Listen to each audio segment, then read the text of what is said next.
herbal tea. In which Raven is me in the morning. You have cool powers in the morning? Awesome.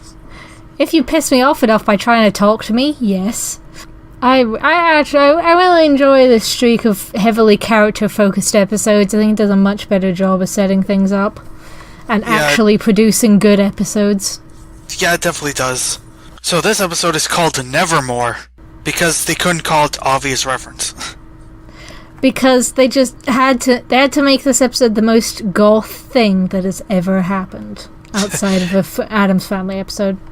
Yes. There's a bit where they walk in a Raven's room and I'm just like, you will never be this goth. Never. After being particularly angry and scary during their last battle, Cyborg and Beast Boy go to try to see Raven in her room. Cyborg accidentally knocks the door down after knocking, so they enter inside. Raven isn't inside, but Beast Boy finds a strange mirror that ends up sucking both of them into it. That thing was so obviously cursed. Yes, very cursed. Inside is a strange, dark world mostly filled with rock platforms. Okay. As you do. They deal with some bizarre, demonic creatures, usually with 4 red eyes. Whenever they do, they end up meeting Raven too, each time in a different colored outfit and acting in a way unexpected of her. One being overly cheerful and cute, one being sad and apologetic, and the other being a self-confident ass-kicker. Or, well, I guess in this case, a more boastful, self-confident ass-kicker. But, you know. Eventually, the actual Raven shows up to reveal that these other Ravens have all been manifestations of her emotions, and that the mirror is a portal to her own mind. She says that her anger issues lately have been because something got loose in her mind, that being a strange demon that apparently represents her father. Raven tries to send Beast Boy and Cyborg back, considering they'll be stuck there if Raven loses this battle, but they decide to help her fight anyway. But when that isn't enough, Raven decides to combine all her emotional selves to be powerful enough to stop it. They escape, and Raven decides to enjoy breakfast for dinner, which is 1,000 times sweeter a scene than that sentence makes it sound like. It's adorable! Although honestly, a ton of unsupervised teens, I'm amazed they don't have breakfast for dinner more often. True.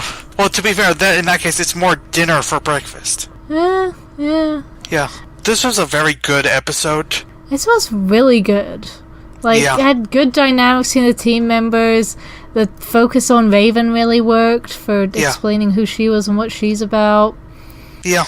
Yeah, it set up some really good some intriguing backstory for Raven. It's like, yeah, everyone's got issues with their dad, but that's something special right there. Yes, it is. I kind of love how they just sent Starfire and Robin channel surfing for most of the episode. Yeah, that was and occasionally great. just cuts back to remind you that they exist, and Robin is very insistent that if Raven says to leave her alone, you leave her alone. Which, you know, is understandable given that he lives with Bruce I want to be alone, Wayne. So, you know. I do still love that he's just watching TV in costume. Yeah. Just anytime they're just hanging around doing random boring shit in full costume. It's great. Yeah, why not? Yeah, I think I liked the previous episode a little bit more, but I think this episode was better put together. Because, even though it was fun, the fight with the magician in the last episode probably took way too much of the time in that episode, when it didn't really, connect too much. Yeah, the magician was very much just a distraction to keep certain teammates away from Cyborg until it was time. Well, in this case, you get half a second of reminding you that Raven and Starfire and Robin are being distracted, and then it goes back to the actual plot, which is good. Yeah. And the plus, Journey to the Center of the Mind type of things I always enjoy. Yes. It didn't necessarily do anything new with that whole style of plot. It's got different versions of it. There are representations of different emotions. It's got the big demon manifestation of her issues, which are with her family. It's not doing anything new, but it's doing what it's doing very well. And it's just got some nice stuff between her and Beast Boy and Cyborg, who is... even though Robin apparently looks like team leader, Cyborg is definitely team dad. Yeah, he kind of is. I do love that. He just knocks on the door and it just falls over. Yeah, maybe knock a little bit more gently, dude.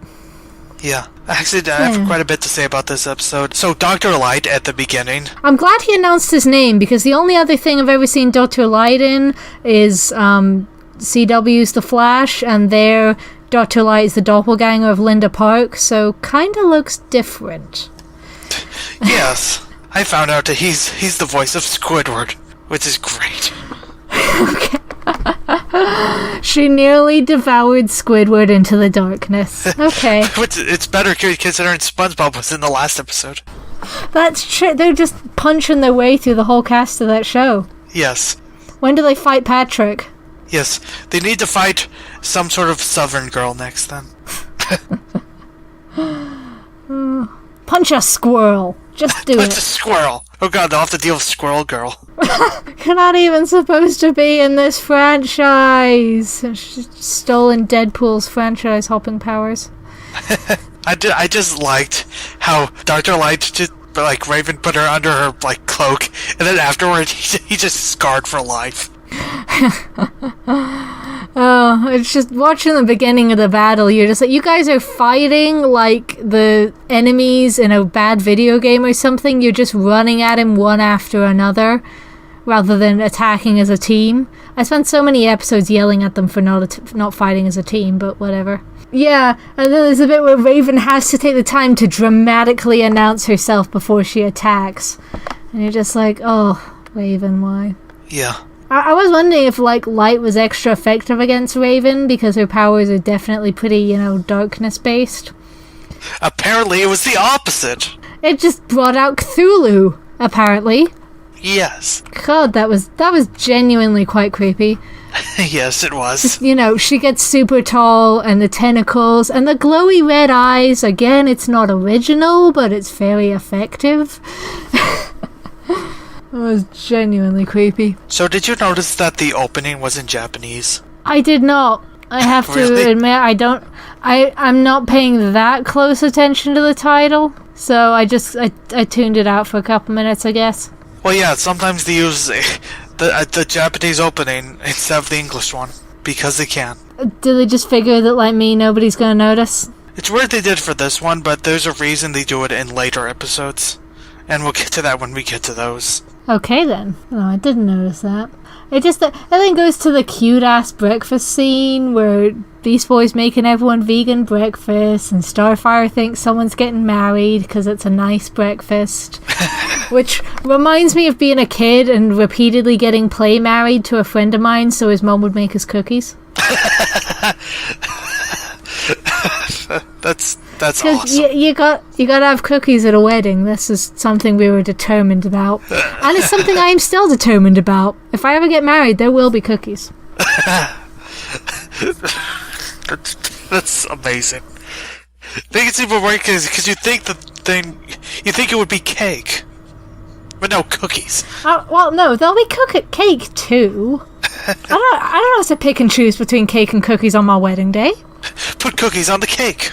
Ooh, now you're talking. Yeah, that'd be great. Yeah, the bit where Raven is just completely me, where, yeah, it's just no food, just tea. And then, nearly literally bites Beast Boy's head off when he tries to talk to her. Yes. And then it's really sweet when Robin says that all they need to know about her is that she's their friend. But I genuinely think if one of my friends up and turned into an elder god in the middle of the street, I would want to know what that's about. Like, maybe are there ways to avoid that happening again? Yeah, that might be pertinent information. Yeah, it's like, it's not that I don't trust you, because you're my friend and I love you, but I really want to know if you're gonna kill me in my sleep. I think I have the right to know that. Yeah. I love Cyborg's line around that point. I think it was Cyborg. Was it Cyborg? I don't know who said it, but the great line, at least he listens, I just kind of tune you out. I think that was Cyborg, yeah. Yeah, also, another thing I just want to say to Beast Boys, like, if you strongly suspect that one of your friends can turn into an elder god, don't troll them about it. Yeah, that's not the brightest idea. It's really not. And I know Beast Boy's position on the team isn't the smart one, but really. Really. So yeah, they go into Raven's max level goth room, and Yes. like, snooping is rude. You know, if you're gonna go snooping in a girl's room without her permission, you deserve to get eaten by an evil mirror. Yes. I'm just saying. That's it. Also, I wouldn't even touch a mirror that looks that obviously cursed. So they entered the mirror, and I love the cute baby ravens from hell. Yeah, they're tiny and adorable and telling you to turn back. Which is definitely the moment you turn the fuck around and run. I mean, again, they're the glowing red eyes, that everything is kind of in this super evil red and black motif. And just the fact that they're literally saying, turn back, means that if you don't, something's about to start trying to eat your flesh. And of course it's the adorable little birds. And it's like, and then they stand around trying to attack the tiny birds that are quite possibly not mortal beings that can even be harmed anyway. So it's like, no, just run away. Don't try to fight the bird. I mean, have you ever tried to fight a bird? It's a losing battle. Don't do it. Just run away. Yeah, don't do it. Do not try. These are my words of wisdom for this video. Do not try to fight a bird. Yes. Yeah, those ravens were almost as scary as seagulls when you were trying to hold french fries. Now those are evil birds from hell. Hungry seagulls are evil incarnate. Yes. So yeah, then they're trying to get away from the birds, and then the first time I saw this, my first thought was like, does Raven also have an evil pokey sister? Because I'm wondering if that's going on. And it's when the second Raven showed up they realized, oh no, they're manifestations of the Raven we know and not like siblings or anything, probably. Yeah. But yeah, my first thought was, are we doing this plot again? Which I'm glad we're not. Yeah. When she showed up, I wrote Terrastron doing a more Terrastron-y role. Girl's getting some range in. Yes. Yeah, this one must be one of those episodes that's kind of fun to do as a voice actor because you're doing a lot of very different things with it. Yeah. It's like how I imagine Tom Cavanaugh must feel about being on Flash, because he's like, you just gotta find 12 different ways to be shady. Just keep coming back to the same character, who is still shady, but in a different way this time. Amazing. Honestly, bizarrely, the scariest thing about this episode to me was Happy Raven just suddenly laughing. It did come a little bit out of nowhere. Yes, that was scary. Then she tells him where he goes, through the forbidden door, but you don't want to go there. And then they go, yes, we do. And it's like, no, she just told you don't want to go there, and it's called the forbidden door. This is one of these episodes that prove that these boys would die in a horror movie in, like, no time flat. Yep. They go through the forbidden door, and they go to... I admit, I laughed a little at I think this is where air fresheners come from. I found that legitimately funny. I have no idea why that's the only time they went to, like, apparently a whole other landscape in Raven's brain. I don't know. It's like that was it. Well, Yeah. I mean, they sort of did when they got to the maze with Timid Raven, but it really wasn't quite the same massive level of change. Yeah. So I don't know. It didn't last long anyway.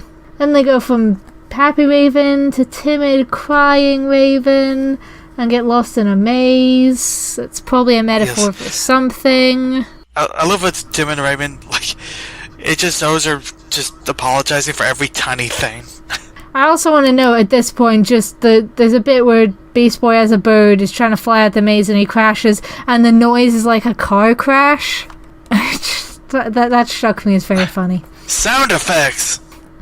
Inappropriate sound effects. I did really like the two-sided statue warrior thing. That was pretty cool. That was definitely creepy looking. That was some Greek mythology looking shit. Yeah, that's pretty much exactly what it was. Yeah, so after that, in between brief reminders that Robin and Starfire exist, and are still channel Actually, we surfing. did have the part, I almost forgot about this, the part with Raven. Right after Raven suddenly laughed and had to leave, Starfire was like, many of your earthling ways are still strange to me, but that was just plain freaky, correct? Starfire saying just plain freaky is adorable. Yes. Most things Starfire does continue to be adorable. Yeah, and the bit where they reveal that after they met Brave Raven and they reveal that they're actually inside her mind, I'm like, okay, snooping in a girl's room is rude, but snooping inside her mind, that is not okay. No, it isn't. That is a whole new level of rude. Yeah, so this is when they get to... I hands down refuse to refer to this as daddy issues because that term has been horribly, horribly tainted by terrible people. But she has issues with her father, clearly. And they manifest very, very violently. So that's not good. I also want to take this time to mention how much I love the art style for Raven's powers. I like the way that's designed. It looks fantastic every time she fights somebody. Yes, it does. So I kind of remember something from the Justice League versus Teen Titans movie about her dad being Satan or Satan-level powerful demon dude or something, and that's why she's uber powerful. But I mean, I'm guessing that will be explored more later in the show. This is just like foreshadowing that this dude's out there, and he's her dad. And they're just kind of like, okay with this. She mentions that she's got issues with her father and is pointing at this, like, gigantic red ogre demon. And Beast Boy and Cyborg are just like, yeah, okay. Seems legit. Yeah, definitely legit. Totally legit. I did love when all the Ravens gathered together that one of them had dorky glasses. That was awesome. The one in yellow had the glasses. That was so cute. Yes. And then they all just merge into one and become Raven the White. And yes, exactly. Raven the Grey is now Raven the White. I do like the cute bit where Raven's just like genuinely surprised the Beast Boy thinks for as a friend, and she's like, it's like, I like you, Raven, I like you too. And then Cyborg butts in like, I like both of you, now get your butts over here. Because he's still fighting this demon. Yes. In the middle of something here. It's like, we're busy here, people. We're busy bonding. Enough of your bonding and fight the demon. Yeah. The whole thing is a super trippy metaphor for accepting yourself. I guess. Maybe. I don't know. That's my take on what's going on here. And yeah, I like the bit at the end also when we get our last look at Starfire and Robin, and Robin's trying to stop Starfire and knock on the door. I like the casual implication that Starfire is many, many, many times stronger than Robin. Because, he can't even budge her when he's trying to pull her arm with his full strength. That's just kind of funny to me. Yeah, I will just say that I just remembered that, the next episode probably gives a better idea of what this episode was trying to do. I'm guessing it's foreshadowing a lot of shit with Raven. Well, not exactly. It's more that why she would have a mirror to her own emotions and the weird things going on with that makes a lot more sense based on what we learned in the next episode, if I remember correctly. I will take your word for it. I enjoyed this one. It's another really good character-focused episodes, and I think you show all the characters off better when you're doing character-focused ones and how they feel about that particular character and each other. Just, character-focused episodes are my jam. I mean, you presume so, because if you didn't have focus on the characters, what would you have? Usually very weak plots. Yes. My thing is, you can save a weak plot with really good characters. No amount of good plot will save weak characters. True. Yeah. Starfire is still my favourite, but I identify very much with Raven sometimes. Mainly her being incredibly done with everybody and only needing tea to live. The most relatable part of Raven. Deeply, deeply relatable.